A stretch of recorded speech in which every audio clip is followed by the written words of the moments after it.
Picture a 17th century coffee house, thick with pipe smoke, buzzing with a nervous excitement strangers couldn't quite explain. They traded slips of paper, promising a cut of a ship's cargo still months from shore. And something electric passed between them, a shared hope spreading table to table.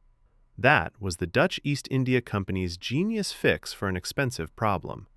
Hundreds of ships hauling gold, porcelain, spices, and silk cost a fortune to send out. So the company invited everyday citizens to chip in. Hand over cash now, share the profits later. It let them dream bigger, launch bolder voyages, and made both company and backers richer. By trading these shares across ports and coffee houses, they stumbled into inventing the stock market. And something else, too. A marketplace of emotion, where confidence and fear would trade hands just as often as gold. Fast forward a few centuries, and that simple idea has ballooned into something far bigger, an entire universe of schools, careers, and TV channels obsessing over one question: how does money grow? Let's shrink that universe back down to something graspable. Imagine a scrappy new coffee company ready for its big break, buzzing with founder energy and big dreams. It courts major investors first, and if they catch that same spark of belief, they help launch the company's IPO, its grand entrance onto the public stage. From there, anyone, big fund or curious individual, can catch the feeling and buy in. Buying a share isn't just a transaction, it's an emotional bet, a tiny stake of hope. As the company grows, that excitement becomes contagious. One buyer's confidence catches on to the next, drawing in more people, pushing the price up, rewarding early believers while raising the cost of joining the celebration. That rising tide lifts more than stock prices. It funds new ventures and radiates a feeling of collective conviction, a sense that everyone's betting on the same bright future.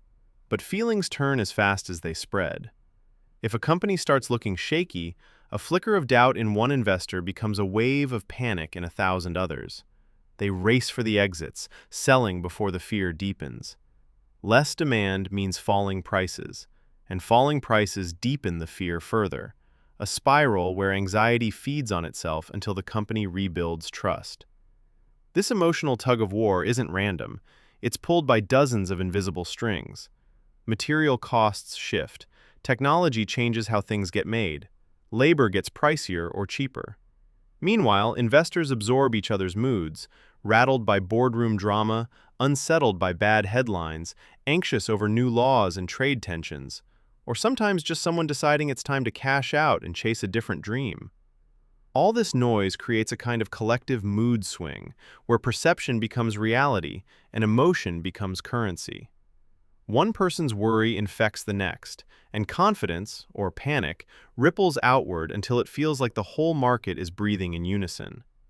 That contagious energy can fuel booms or trigger crashes, which is exactly why experts champion patience over the adrenaline of quick wins. Steady conviction beats borrowed panic every time. Even so, the pros never stop building smarter tools to navigate this emotional, unpredictable system. Here's the twist, though. This isn't some walled garden for Wall Street elites anymore. The internet cracked it wide open. Now anyone with a phone and a spark of curiosity can catch that same current, backing companies they believe in, chasing their own version of financial freedom. All it takes is that first feeling, getting invested,